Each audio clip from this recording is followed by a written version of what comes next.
तुलना मतलब क्या होता है इसका? जब हमारे पास दो या ज़्यादा संख्याएं हों तो हम ये जानने की कोशिश करते हैं कि हमारी कौन सी संख्या बड़ी है, कौन सी संख्या छोटी है और कौन सी बराबर है। तो इसी को हम संख्याओं की तुलना करना कहते हैं। देखिए तुलना करने का तरीका। पहला तरीका अंकों की गिनती से, ठीक है। तो जिस संख्या में ज़्यादा अंक होंगे वो संख्या हमारी बड़ी होगी। जैसे हमारा 854 और 6521 है। 854 और 6521 है। तो हम चेक करेंगे इसमें कौन सी संख्या बड़ी है। हम बता चुके हैं जिसमें ज़्यादा अंक होंगे वो संख्या बड़ी होगी। तो इन दोनों में ज़्यादा अंक किसमें हैं? पहले में चेक करते हैं 1 2 3, मतलब पहली संख्या में 3 अंक हैं और दूसरी संख्या में 1 2 3 4 अंक हैं। तो जिस संख्या में ज़्यादा अंक होंगे वो संख्या हमारी बड़ी होगी। तो ये हमारी बड़ी हो गई, ठीक है। देखिए दूसरा तरीका, बाएं से तुलना करें। बाएं से तुलना कब करेंगे? जब हमारी अंकों की संख्या बराबर होगी तब हम बाएं से तुलना करेंगे। तो हमारी पहली संख्या है 4678 और दूसरी है 4789। तो हम देखेंगे इसमें अंक हमारे समान हैं, ठीक है। तो हम बाएं से तुलना करेंगे, इसकी बाएं से तुलना करेंगे तो दोनों में 4 अंक हैं। तो पहले अंक 4 और 4 बराबर हैं, इसलिए हम नेक्स्ट उसके बाद वाला अंक, पहली संख्या का बाद वाला अंक 6 है और दूसरी संख्या का बाद वाला अंक, दूसरा अंक जो है वो 7 है। तो हमारा ये 7 बड़ा है 6 से, तो इसलिए दूसरी संख्या हमारी बड़ी हो जाएगी। 4789 है, ये बड़ी हो जाएगी। देखिए अगले, अब हम इसमें इसका चिन्ह जो है बड़ा जो होता है, सॉरी संख्या बड़ी जो होगी उसका चिन्ह ये है। छोटा जो होगा, जो संख्या छोटी होगी उसका चिन्ह ये है और जो बराबर होगी उसका चिन्ह ये है, बराबर का चिन्ह। और हमारे पास ये 7000 और 6000 दो संख्याएं हैं, तो दोनों में 4 अंक हैं। तो 4 अंक हैं तो पहला अंक चेक करेंगे। तो पहली संख्या का पहला अंक 7 है, दूसरी संख्या का पहला अंक 6 है। तो हमारा पहली संख्या बड़ी हो गई क्योंकि ये 7 है और ये 6 है, तो पहली संख्या हमारी बड़ी हो गई। इसी तरीके से आप इसको भी कर सकते हैं, इसको भी कर सकते हैं। और नेक्स्ट देखिए, अब हम ये चिन्ह है और ये दोनों मतलब लेस देन और ग्रेटर देन जो है हमेशा बड़ी संख्या की तरफ खुलते हैं। जैसे हमारे पास 9 और 6 है, तो इसमें दोनों में बड़ा कौन है? 9 बड़ा है, तो ये यहाँ पर 9 की तरफ इसका मुंह खुला हुआ है। जो बड़ा होता है उसकी तरफ मुंह खुला हुआ होता है और जो छोटा होता है उसकी तरफ ये पूंछ होती है, नोक जो इसकी नोक होती है। दूसरे क्वेश्चन में इसमें क्या कह रहे हैं?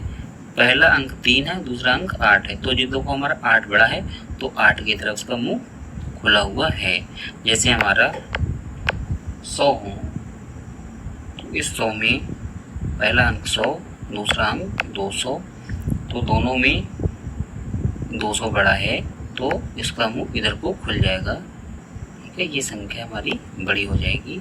और देखिए ये अभ्यास प्रश्न है आपके लिए, प्रैक्टिस क्वेश्चन है। तो आप इन संख्याओं में बताइए ग्रेटर देन आएगा, लेस देन आएगा या इक्वल टू आएगा, कौन सा चिन्ह आएगा। तो हम पहले क्वेश्चन में क्या करेंगे देखेंगे। तो हमारा 6543 है और ये 6453 है, तो दोनों में अंक समान है। तो पहला अंक देखेंगे वो भी समान है। अब हम दूसरा अंक देखेंगे, इसमें 5 है पहले में, दूसरी संख्या में 4 है, तो 5 ही बड़ा होता है, तो इसका मतलब पहली संख्या हमारी बड़ी है, तो हम पहली की तरफ इसका मुंह खोल देंगे। दूसरा चेक करेंगे तो पहली संख्या में 5 अंक हैं और दूसरी संख्या में 4 अंक हैं, तो इससे पता चल जाता है कि 89,000 बड़ा है 8900 से, इसलिए 89,000 की तरफ इसका मुंह खोल दिया जाएगा। एक ग्रेटर देन हो गया, ठीक है। अब तीसरे क्वेश्चन में 75,321 है और दूसरा 75,321 है, तो दोनों अंक भी समान है, संख्या भी समान है। तो जब समान है तो क्या करेंगे, यहाँ पर इक्वल्स टू मतलब बराबर का चिन्ह आ जाएगा, ठीक है। इसी तरीके से दूसरा क्वेश्चन आप कर सकते हैं। इन दोनों में बताना है आपको कौन सी बड़ी है, इन दोनों में बताना है आपको कौन सी बड़ी है। आप करें इसको, देखिए अब याद करने के लिए आप क्या करें, देखिए अगर किसी संख्या में ज़्यादा अंक होंगे तो वो संख्या हमारी बड़ी होगी। अगर अंक जो हैं बराबर हैं और बाएं से, तो हम उसको बाएं से तुलना करेंगे और इसका मुंह जो है वो हमेशा बड़ी संख्या की ओर खुलता है। जैसे हमने अभी बताया था, एक 10 है, दूसरी संख्या 12 है, तो इन दोनों में बड़ा कौन सा है? हमारा बड़ा 12 है, तो हम 12 की तरफ इसका मुंह खोल देंगे। ठीक है, नेक्स्ट देखेंगे इसको। नेक्स्ट में क्या होगा, पहले देखिए तो अंक और संख्या का फर्क समझिए। अंक क्या होते हैं और संख्या क्या होती है? तो अंक होते हैं हमारे 0 से स्टार्ट होते हैं, 0 1 2 3 4 5 6 7 8 9।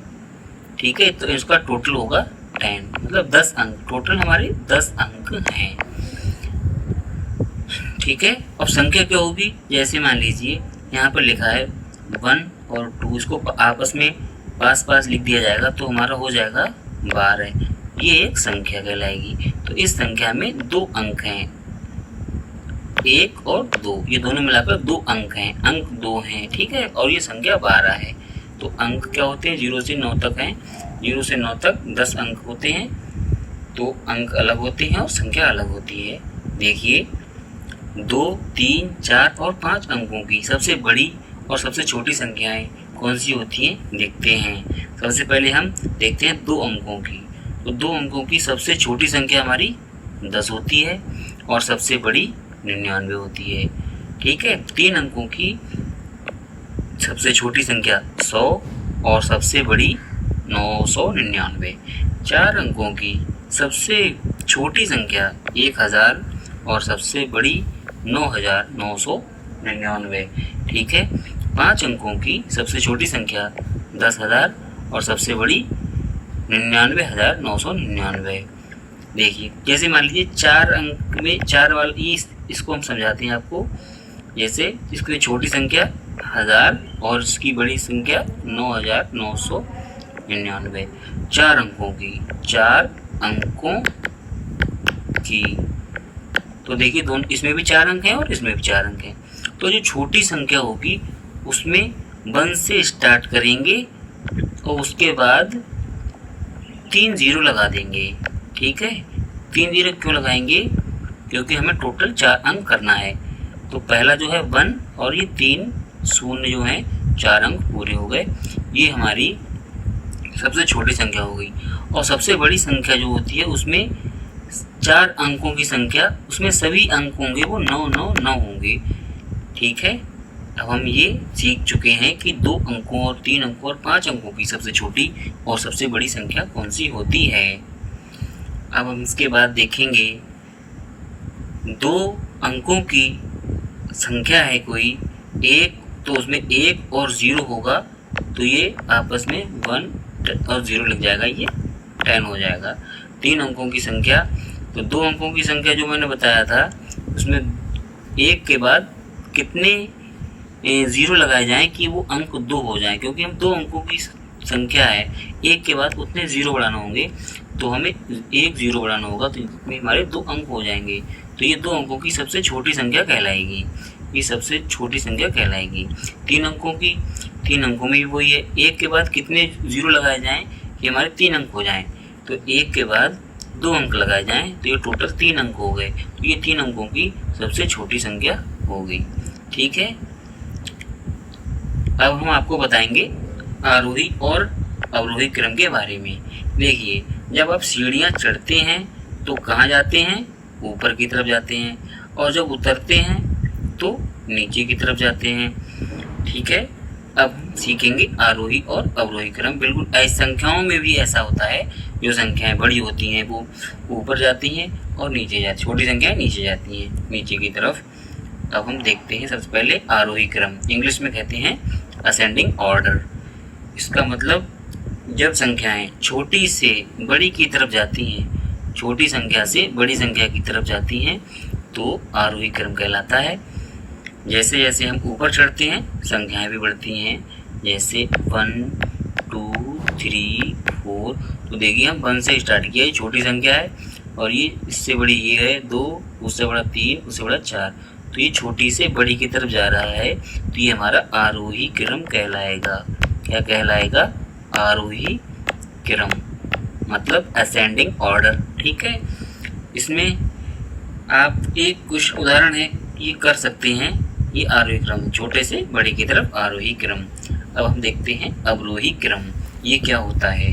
अवरोही क्रम ये होता है डिसेंडिंग ऑर्डर, इंग्लिश में कहते हैं इसको।